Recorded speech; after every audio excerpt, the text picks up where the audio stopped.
Okay, here in the first part of section 4.5, we're going to talk about how to graph the cosecant and the secant function. And since we already know how to graph sine and cosine from our section 4.4 notes, this is going to be pretty easy because it's only one additional step on top of all of the steps that you learned for sine and cosine. It's essentially the exact same graph, except you just do one thing different in order to get the graph of cosecant and secant. And here's the reason for that, just in case you're curious. Cosecant x, if you'll remember, is equal to 1 over the sine of x. And so really, this is just the reciprocal graph of the sine function, whereas secant is the reciprocal of cosine. And so secant and cosine are reciprocals, therefore their graphs will be based on one another. Now, this picture that I have here for cosecant is not a great picture because it has this blue part here that is actually filled in, and it makes it look like that's actually a part of the graph.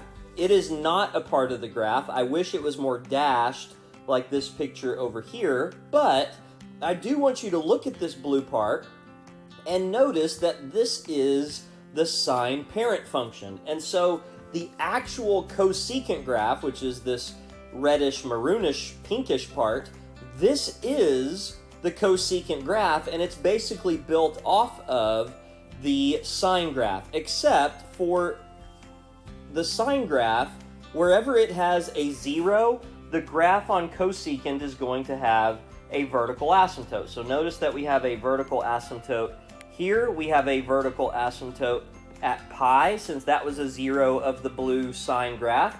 And then we have a vertical asymptote at 2 pi. And then at every maximum and minimum, we have these points that basically serve as like the vertex of a quote-unquote parabola. Now I'm putting that in air quotes because it's not technically called a parabola, but it looks a lot like a parabola, doesn't it? And that's probably what I'm going to stick to calling them because that's pretty much what they look like. And so at every maximum and minimum, you'll have a parabola coming off of that particular point, and at every 0 of the sine graph, you will have a vertical asymptote. So let's jump into some of this information, and then we'll get to secant over there. The period for the cosecant graph is the same as the period for the sine function, which is 2 pi. Remember that just means that the graph repeats itself every 2 pi units on the x-axis. The domain is going to be all real numbers, and so I'm going to use the symbol for all real numbers, except every place where we have a vertical asymptote. And on the parent graph, that is going to be at every integral multiple of pi. So what does that mean exactly? Well, it means 1 pi, 2 pi, 3 pi, 4 pi, 5 pi, and also all the negative variations of that. Negative pi, negative 2 pi, negative 7 pi. Any integer multiple of pi is going to be excluded from the domain because it is going to be a vertical asymptote. Now, the range is going to be, remember, just the red parts, and so that's going to be from negative infinity until negative 1, including negative 1, since we do have a point there. And then that top piece is going to be from 1 to infinity.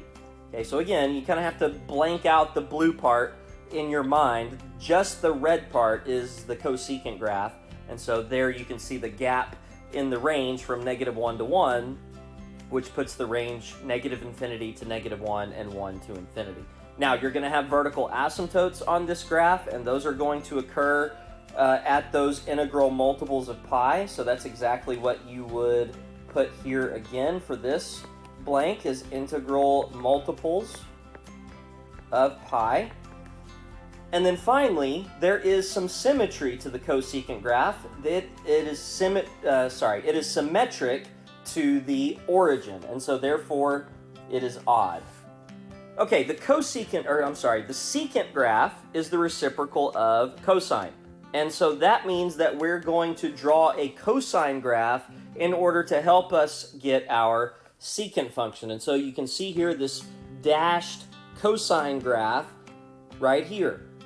Then at every 0, you have your vertical asymptotes here and here. And at every maximum or minimum on the cosine graph, you have these either half parabolas or full parabolas that make up the graph of secant. And so what is the period of the secant graph? Well, it's the same as the period of the cosine graph, which is 2 pi. The domain, again, is going to be everything except for whenever we have a vertical asymptote. And now we have a vertical asymptote at what we would call odd multiples, so not integer multiples, but odd multiples of pi over 2. Now, what exactly does that mean? Well, it means you take the number pi over 2 and you just put odd factors in the front of it. So 1 pi over 2, 3 pi over 2, 5 pi over 2, 7 pi over 2, and then you would do the same thing with the negative values as well, and that's how you would get your vertical asymptotes, which would give you your domain restrictions.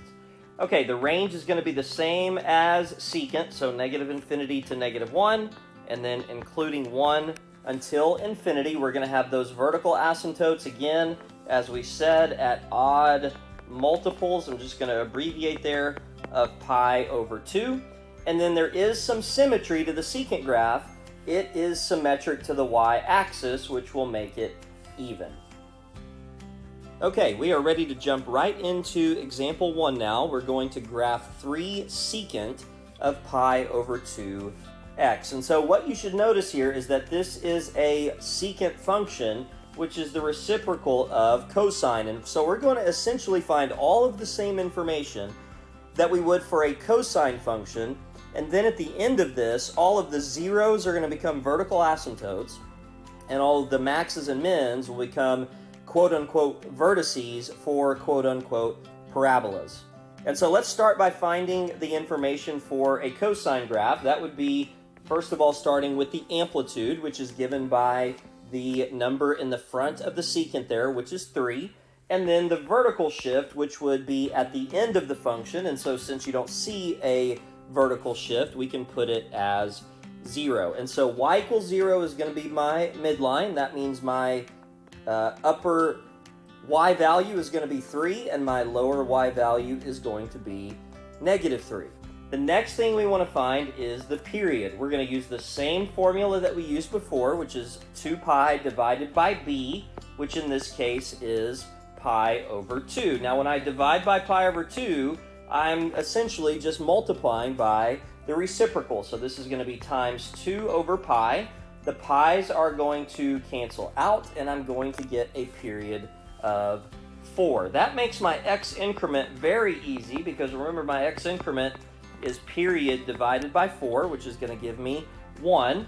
And then finally, the phase shift, well, I don't see any plus or minus after the pi over 2x, and so therefore the phase shift is 0, and I know that I'm going to start graphing on the x-axis at 0. And then I'm just going to start counting by ones, and I'm pretty sure I know how to do that because I learned how to do it a long time ago. So 1, 2, 3, and 4, and then if you look at the directions, they want me to graph on the interval from negative 4 to 4. So what I have so far is 1 period, and then I'm going to go ahead and go backwards to get a second period here. So negative 1, negative 2, negative 3, and then finally negative 4. Okay, so starting at 0, we know that we are graphing a cosine function, and cosine functions begin at maximums. And so at 0, 3, I'm going to have that maximum up there at the top. And then I'm going to start graphing the order of points for a cosine. So that's going to be 0, min, 0, and max.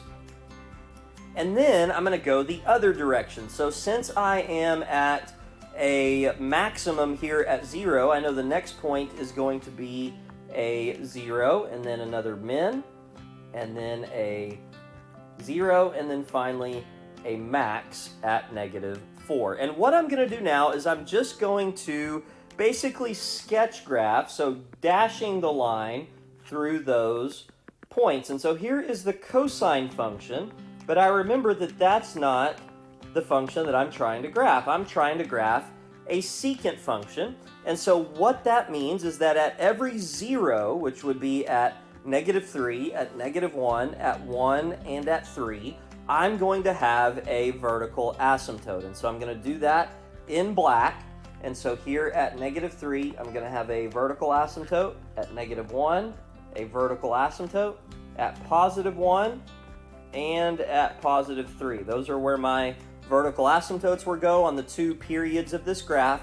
And then I'm going to actually graph the function itself here in red. And so at each of these maximums and minimums, we're going to have a so-called parabola. And so here at -4, we're going to have a half parabola that goes to the right. At -2, we'll have a full parabola that opens downward. At 0 and 3 will open upward. Here at x is equal to 2, we'll have another one that opens down. And then at 4, we'll have another half parabola that's going to open to the left and go back towards that asymptote. So again, all of the black that I've done here has just been the setup in order to graph this, but the actual function itself is the red.